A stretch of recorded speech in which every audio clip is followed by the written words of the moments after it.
Hey welcome back to पढ़ो पढ़ाओ where we believe in consistency। तो हमने chapter number 1 that is nature and significance of management के 2 parts देख लिए थे and now we will see the third part and the last part. और अगर आपको एग्जाम पॉइंट ऑफ व्यू से द इम्पॉर्टेंट क्वेश्चन जानने हैं कौन कौन से हैं तो लास्ट तक वीडियो को जरूर देखें।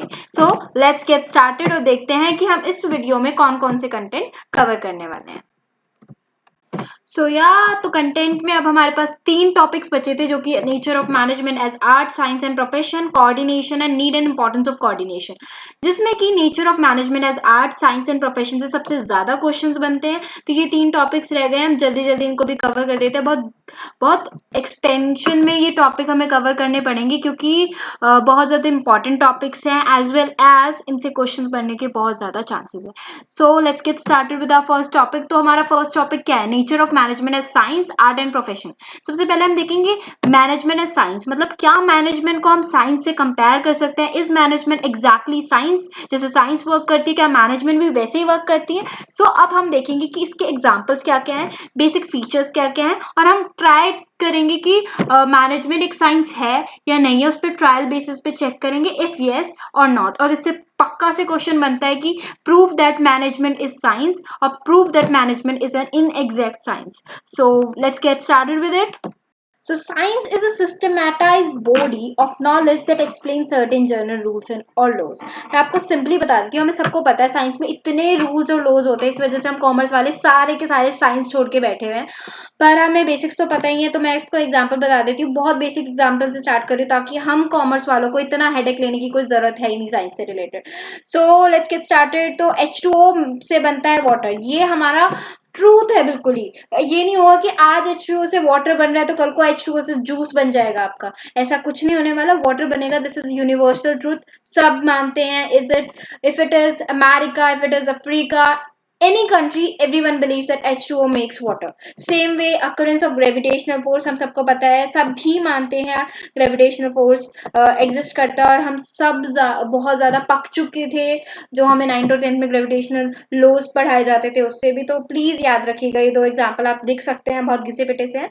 और आई नो साइंस का नाम सुन के आप सब बहुत परेशान है, बट छोटा सा टॉपिक है, कवर कर लेंगे। सो तो उसके बाद देखते हैं बेसिक फीचर्स ऑफ साइंस क्या होते हैं। सिस्टमाइज बॉडी ऑफ नॉलेज होता है, सिस्टमेटिकली होता है सब कुछ। फॉर एग्जाम्पल अगर यहाँ इंडिया में माना जाता है कि H2 प्लस ऑक्सीजन का 1 molecule makes water, then it is systematize कि वर्ल्ड में सारी ऑर्गेनाइजेशंस बिलीव करेंगे, ठीक है। प्रिंसिपल बेस्ड ऑन एक्सपेरिमेंटेशन, जो भी काम होता है वो एक्सपेरिमेंट्स पे बेस्ड होता है। फॉर एग्जांपल न्यूटन ने जो हमारा ग्रेविटी की जो डिस्कवरी की थी वो कैसे की थी? ही डिस्कवर इट क्योंकि उसने एक्सपेरिमेंट किया था ऑन अ फॉलिंग एप्पल, ठीक है। इसी तरह H2O पे भी कोई होगी रिसर्च हुई होगी, उसके बाद ही हमारी एक्सपेरिमेंट्स आते हैं, देन ये वैलिडेशंस मिलती हैं हमको। साइंस में ये होता है। देन आता है यूनिवर्सल वैलिडेशन, जो मैं बात आपको 2-3 बार बता चुकी हूँ कि इंडिया में अगर H2O को वाटर मानते हैं तो America, Africa, everywhere this is, तो यूनिवर्सली मतलब दुनिया में सब जगह एक जैसी चलती है साइंस। सो यहाँ से एक पक्का से आपका क्वेश्चन बनेगा जिसमें से आपको पूछा जाएगा कि इज मैनेजमेंट एग्जैक्टली साइंस और नॉट। सेम क्वेश्चन बनेगा, मैनेजमेंट एज साइंस और नोट। तो इसको आप इस तरीके से अगर एक्सप्लेन करेंगे, मैं सीरियसली कह रही हूँ, आप इसके नोट्स बना लीजिए ताकि अगर आप इसको कभी भी अगर बोर्ड के एग्जाम में भी अगर आप इसको इस तरह से रिप्रेजेंट करेंगे बहुत अच्छा इम्पैक्ट पड़ेगा। प्लस आपकी अगर 5 मार्क का क्वेश्चन है तो 3 पॉइंट्स ही बन गए, तो आपको स्कोर करने में हेल्प मिलेगा। सबसे पहले मैं आपको जल्दी जल्दी से समझा देती हूँ, उसके बाद हम आगे बढ़ेंगे। सिस्टमैटिक बॉडी ऑफ नॉलेज होती है हमारी साइंस, ठीक है। तो मैनेजमेंट क्या होती है? Management two is systematic with its own sets of theory and principles. आगे आप पढ़ेंगे मैनेजमेंट के क्या क्या प्रिंसिपल्स होते हैं, दैट टू हमारे जो MBA वाले स्टूडेंट्स होते हैं उनको भी पढ़ाए जाते हैं, वो फॉलो भी करते हैं वो फर्दर अपने जब वो इंडस्ट्रियल ट्रेनिंग्स के लिए जाते हैं, when they start their jobs, ठीक है। सो इस तरीके से तो अगर साइंस में हमारी सिस्टमैटिक प्रिंसिपल्स होते हैं तो हमारी मैनेजमेंट के पास भी है भाई। पर अगर एक कोई अनएडुकेटेड सा पर्सन, फॉर एग्जाम्पल अगर मैं ले लूँ धीरू भाई अंबानी थे, वो बहुत एडुकेटेड नहीं थे but still he was having such a big empire और उसमें वो अपना मैनेजमेंट भी हैंडल करते थे। तो आपको क्या लगता है कि वो रूल्स एंड रेगुलेशंस फॉलो करते थे?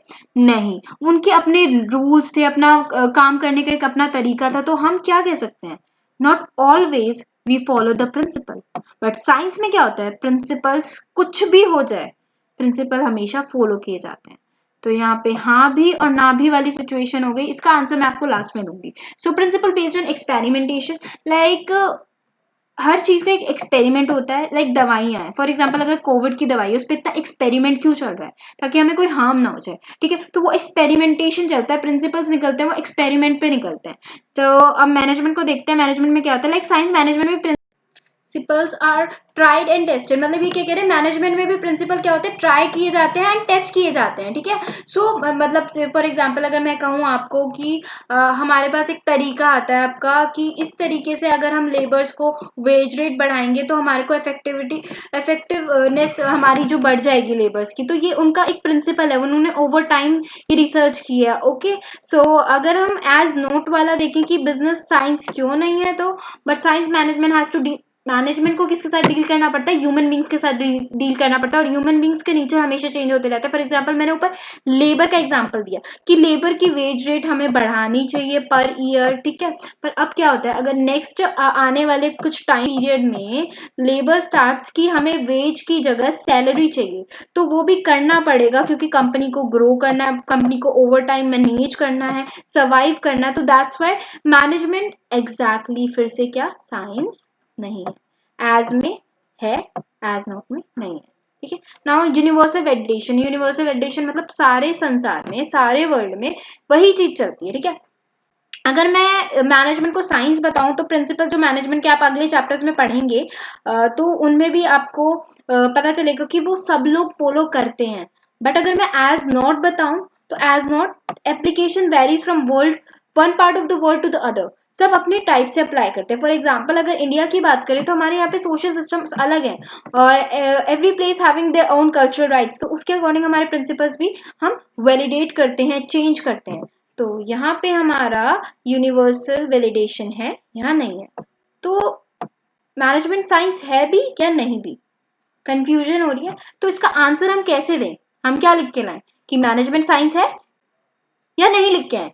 तो इसका आंसर मैं अभी आपको बता देती हूँ, दैट इज है, management is an inexact science. तो जब भी हम इसको लिखेंगे तो we will write that management is an inexact science, क्योंकि ये कभी कभी मिलता भी है, somewhere it acts like science and somewhere it don't act like science. तो हम इसको हमेशा इनएग्जैक्ट साइंस, कभी भी यस इट इज साइंस या फिर no it is not science नहीं लिखना, we have to write it as in exact science. और ये क्वेश्चन बहुत ज्यादा इंपॉर्टेंट है, प्लीज इस पे ध्यान दीजिएगा, जो मैंने नोट्स दिए हैं वो जरूर नोट डाउन कर लीजिएगा।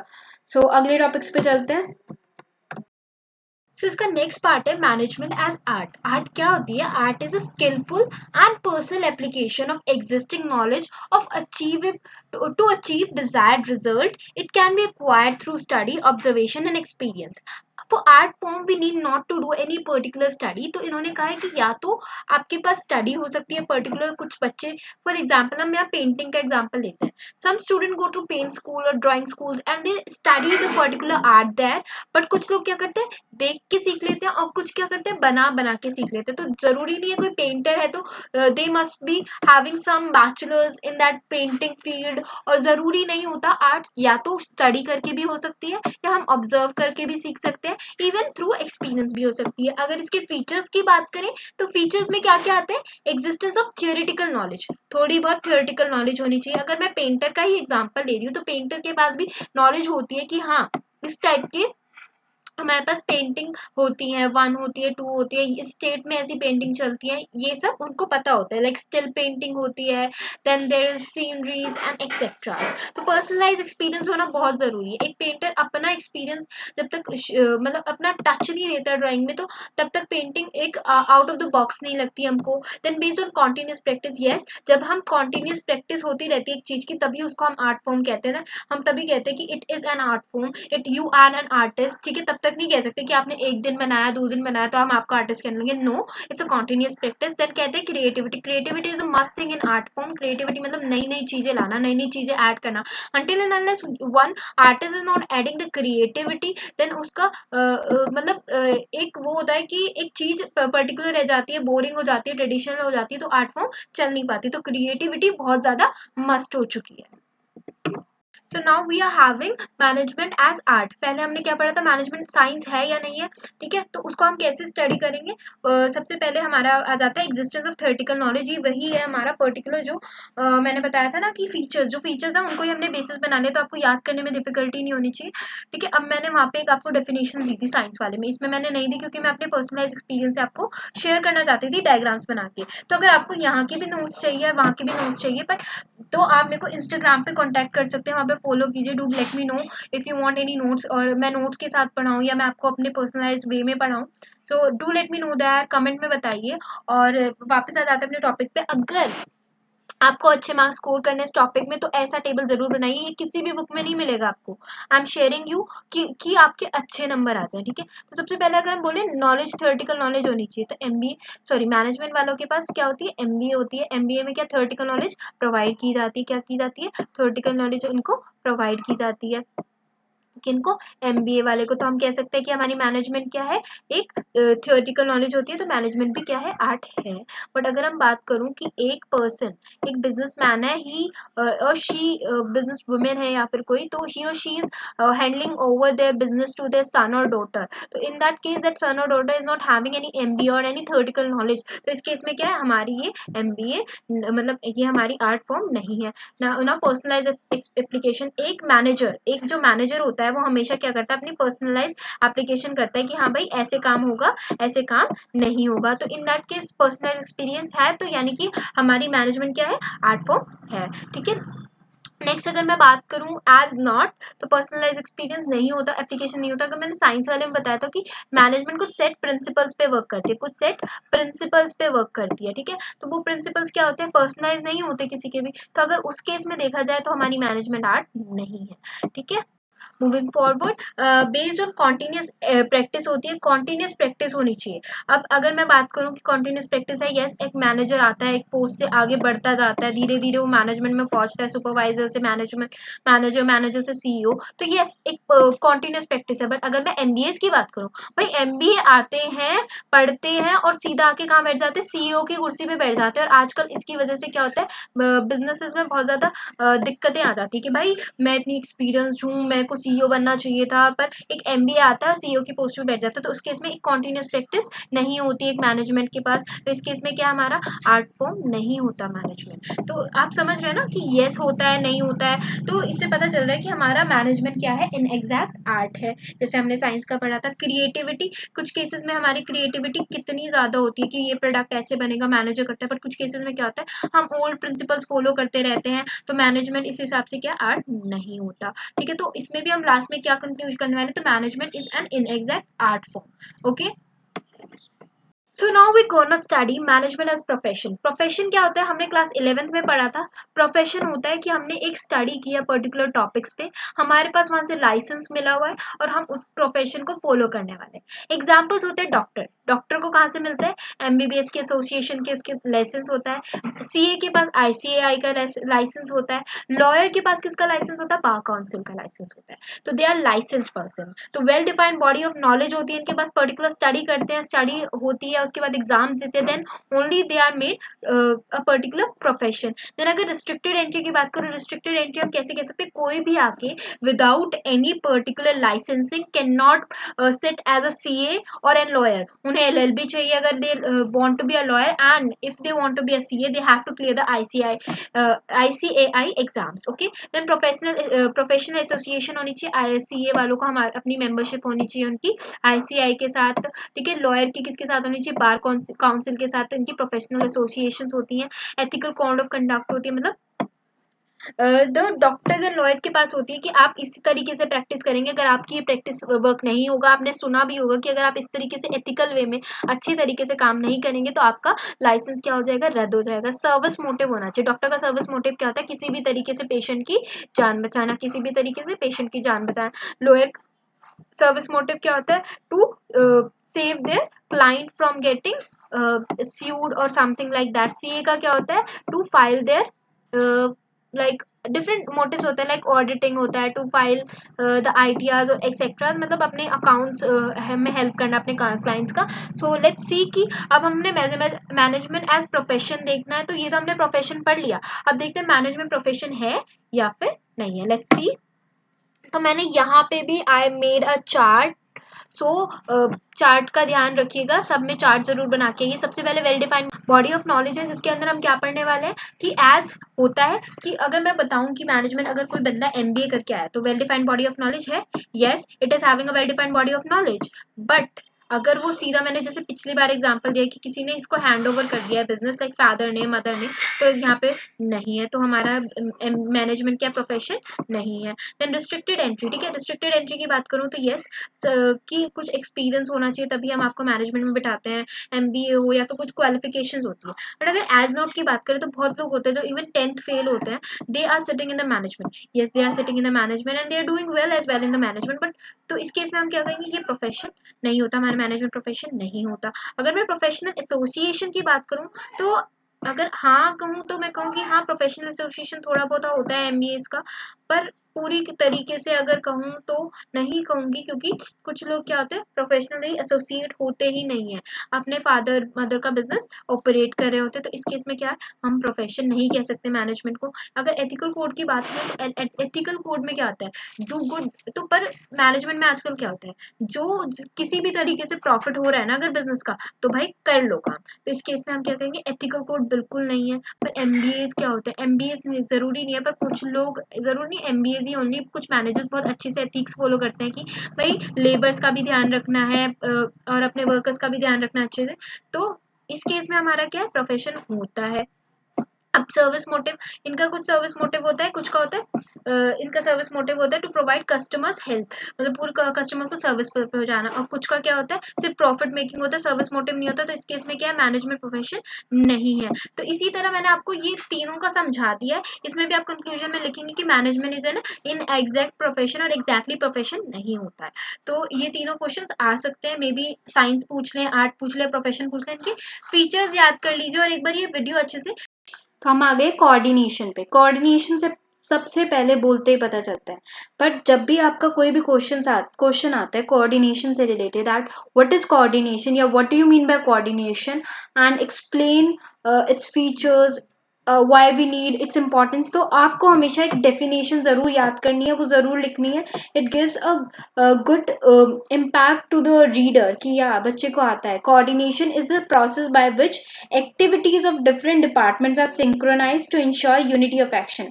मतलब कि जो अलग अलग डिपार्टमेंट्स है ना, उनकी एक्टिविटीज को जो मिलाकर चलता है वो कौन होता है, हमारा कोऑर्डिनेशन. आप इसको हमेशा याद रखें कि ये हमारी डेफिनेशन है और हमेशा इसको मैनेज करें. तो अगर मैं सिंपल वे में कहूँ तो coordination is not separate function of the management, is a force that binds. और तो मेरी लैंग्वेज में तो मैं बता देती हूँ, ये वो है जो कि मैनेजमेंट का फेविकॉल है.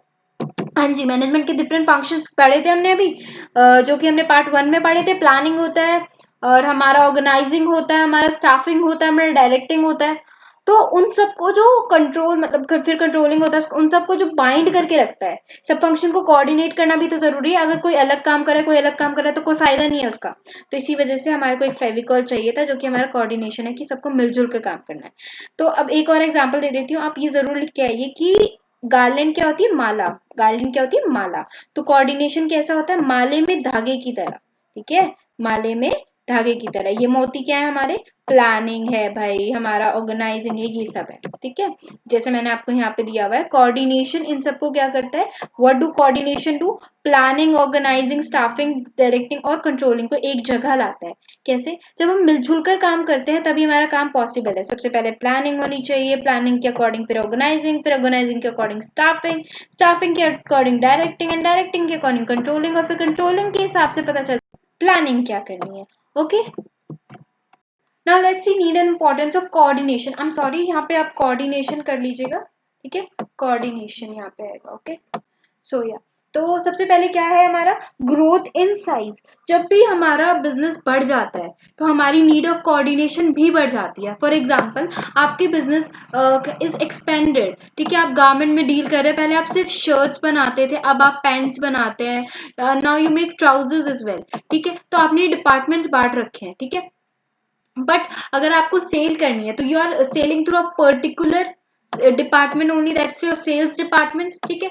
तो आपको ये तीनों डिपार्टमेंट को एक साथ कोऑर्डिनेट करना पड़ेगा, as well as the sales department को कोऑर्डिनेट करना पड़ेगा, ताकि जब आपका साइज बढ़े, whenever you have growth in size, तो यहाँ पे कोई कैओस ना हो, कैओस मतलब होच पोच ना हो जाए कि भाई उसने मंगाया है कि ये ऑर्डर है हमारा और वो ऑर्डर पहुंच ही नहीं पा रहा है, ठीक है। So there should be a coordination between sales department as well as your production department, ठीक है। Now we have functional differentiation. ये फंक्शनल डिफरेंशिएशन कैसे है कि अभी आपके पास जैसे for example you have your production department, then you got your sales department, marketing department आ जाता है जो मार्केटिंग करता है, एडवर्टाइजिंग करता है भाई, ठीक है। उसके बाद आपका आ जाता है ऑपरेशन डिपार्टमेंट, ठीक है। तो अब ये डिपार्टमेंट के अपने अपने काम होते हैं, ठीक है। जब तक सेल्स डिपार्टमेंट के पास प्रोडक्शन डिपार्टमेंट सामान नहीं भेजेगा तो वो क्या बेचेगा, ठीक है। और जब तक सेल्स डिपार्टमेंट मार्केटिंग डिपार्टमेंट को ये नहीं बताएगा कि लोगों की क्या नीड है, तो मार्केटिंग डिपार्टमेंट क्या एडवर्टाइज करेगा, ठीक है। तो ये सब क्या है, एक दूसरे पे डिपेंडेंट है, और अगर ये डिपेंडेंट है तो यहाँ पे क्या कोऑर्डिनेशन नहीं हुआ तो सारी सिचुएशन बहुत ज्यादा आउट ऑफ हैंड्स हो जाएगी। तो इसी वजह से हमें कोऑर्डिनेशन की जरूरत पड़ती है, that's why we need coordination in order to synchronize everything. पहले भी बताया था डेफिनेशन में सिंक्रोनाइजिंग की इंपॉर्टेंस। स्पेशलाइजेशन का क्या मतलब होता है, विद द टाइम पीरियड जब आपकी लाइक फॉर एग्जांपल आपकी फर्म या बिजनेस ने ग्रो कर दिया, तो अब आपके पास डिफरेंट लेवल्स पे डिफरेंट स्पेशलिस्ट बैठे होंगे। फॉर एग्जांपल प्रोडक्शन डिपार्टमेंट में प्रोडक्शन का मैनेजर होगा या फिर आपका सीई होगा, सबकी अपनी अपनी स्पेशलिटी होगी। जब when it is a human nature, जब कोई किसी चीज में स्पेशलिस्ट हो जाता है तब दूसरे की सुनना बहुत ज्यादा मुश्किल हो जाता है। तो जब ये स्पेशलिस्ट बैठते हैं उस टाइम पे कोऑर्डिनेशन की इंपॉर्टेंस क्या हो जाती है कि जब इन स्पेशलिस्ट के सामने एक दिक्कत आती है कि they have their ideas, they have their best ideas, but उनको कोऑर्डिनेट नहीं कर पाते वो दूसरे डिपार्टमेंट की वजह से, इस वजह से बहुत सारे बिजनेस जो है बंद हो जाते हैं। तो उसकी वजह से कोऑर्डिनेशन यहाँ इंपॉर्टेंट हो जाता है कि हमें एक दूसरे के साथ कोऑर्डिनेट करना पड़ेगा, सिंक्रोनाइज करेगा, इन स्पेशलिस्ट को एक साथ सिंक्रोनाइज करें। So this is the need as well as importance. जब हमारा साइज में ग्रो करता है बिजनेस तो उस टाइम पे हमें कोऑर्डिनेशन की बहुत जरूरत होती है। फंक्शनल डिफरेंशिएशन मतलब फंक्शंस को डिफरेंट फंक्शन को, जैसे हमारी प्लानिंग हो गया, ऑर्गेनाइजेशन हो गया, या फिर हमारा प्रोडक्शन हो गया, हमारा सेल्स डिपार्टमेंट हो गया, मार्केटिंग, सबको सिंक्रोनाइज करना पड़ता है, वरना हमारे इंटरनल अफेयर्स में दिक्कत आ जाएगी तो हम आगे जाके सामान क्या बेचेंगे। इसी तरह स्पेशलिस्ट के अंदर बहुत ज्यादा दिक्कत आ जाती है, स्पेशलिस्ट बहुत ज्यादा एक दूसरे में के साथ कोऑर्डिनेट नहीं कर पाते, बीइंग देयर अपनी अपनी स्पेशलिटी होती है क्योंकि सबकी, इस वजह से हमें कोऑर्डिनेशन वहां पे डेवलप करना पड़ता है। तो ये बहुत ज्यादा इंपॉर्टेंट पॉइंट था। सो अब आगे देखते हैं क्या है। Now we have nature and characteristic features of coordination. Coordination integrates group efforts. जैसा कि मैंने आपको बताया, हम अगर कोऑर्डिनेट करेंगे तो हमारे जो ग्रुप एफर्ट्स होंगे वो अच्छा रिजल्ट देंगे। अगर हमारा प्रोडक्शन मैनेजमेंट में टाइम से सेल्स डिपार्टमेंट को अपनी प्रोडक्ट्स पहुंचा दिए तो हमारे टाइम से कस्टमर तक पहुंचेंगे, टाइम से कस्टमर तक पहुंचेंगे हमारे, तो टाइम से हमें क्या होगा, प्रॉफिट होगा। क्या होगा, हमारे को टाइम से प्रॉफिट होना शुरू हो जाएगा, और इसकी वजह से क्या होगा, सबको फायदा होगा, कंपनी को फायदा होगा, ये सेल्स डिपार्टमेंट वालों को, प्रोडक्शन डिपार्टमेंट, सबको फायदा होगा। तो कोऑर्डिनेशन से देखो कितने ज्यादा इफेक्टिवनेस आ जाती है।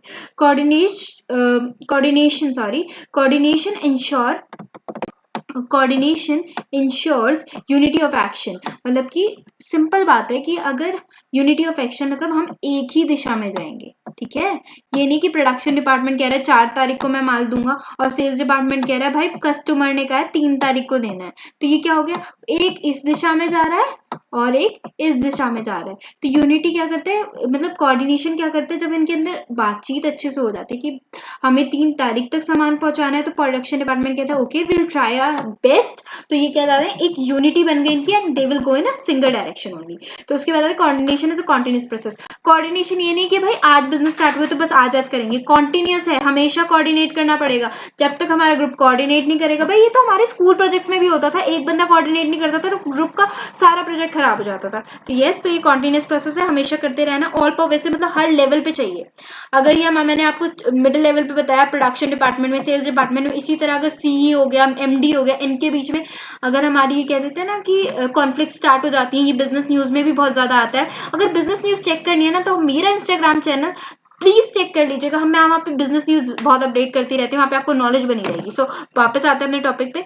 तो उनके बीच में कॉन्फ्लिक्ट होती है, न्यूज़ में भी आता है, तो वो बहुत ज़्यादा दिक्कत हो जाती है, कंपनी के शेयर्स वगैरह गिर जाते हैं। तो हमेशा ऑल परवेसिव होता है, चाहे कितनी सो ये आप गोटा स्टार्ट इट अगेन। तो हम कहाँ पे थे? ऑल परवेसिव पे। क्या आपकी चाहे कितनी भी ऊंची पोजीशन है या कितनी भी लो पोजीशन है, इट्स ऑल परवेसिव। इसके लिए आप फर्स्ट चैप्टर का पार्ट 1 जरूर देखें, मैं आई बटन में दे दूंगी, उससे आपको पता चल जाएगा ऑल परवेसिव का मतलब क्या होता है। वहाँ पे मैंने बहुत एक्सपेंशनरी वे में इसको एक्सप्लेन किया ताकि आपको समझ में आ जाए। उसके बाद कोऑर्डिनेशन सबकी रिस्पॉन्सिबिलिटी होती है। एक सीईओ से लेके ये रिस्पॉन्सिबिलिटी किस तक की होती है? पियोन तक की होती है, ठीक है। तो ये रिस्पॉन्सिबिलिटी सीईओ से लेके पियोन तक की होती है, to coordinate. Okay, coordination is deliberate function. मैं डेलिब्रेट का मतलब बता देती हूँ, मैंने पहले चैप्टर में कहीं कवर नहीं किया इसलिए। डेलिब्रेट फंक्शन का मतलब क्या था? डेलिब्रेट मतलब जान पूछ कर। डेलिब्रेट का क्या मतलब है? जान पूछ कर। कोऑर्डिनेशन हमें जान पूछ कर करना पड़ता है, ये खुद से नहीं हो जाता। फॉर एग्जाम्पल, आपके अपने ऑफिस में किसी बंदे से नहीं बनती है, ठीक है, तो आप पर फिर भी आपको अपने बिजनेस को आगे बढ़ाने के लिए आपको उनके साथ कोऑर्डिनेट करना पड़ता है। फॉर एग्जांपल, आप एक बिजनेस ओनर हैं और एक सप्लायर है जो सबसे बेस्ट प्रोडक्ट्स दे रहा है, पर वो सप्लायर आपको बिल्कुल पसंद नहीं है एज इन पर्सन, बट आपको पता है उससे आपके बिजनेस का फायदा होने वाला है, आपके बिजनेस का फायदा होने वाला है। तो आप इस सप्लायर से क्या करेंगे? कोऑर्डिनेट करेंगे सामान लेने के लिए। तो ये क्या है? डेलिब्रेट फंक्शन है, जान पूछ के करना ही पड़ता है, ठीक है, to like take the business up and high somewhere. Okay,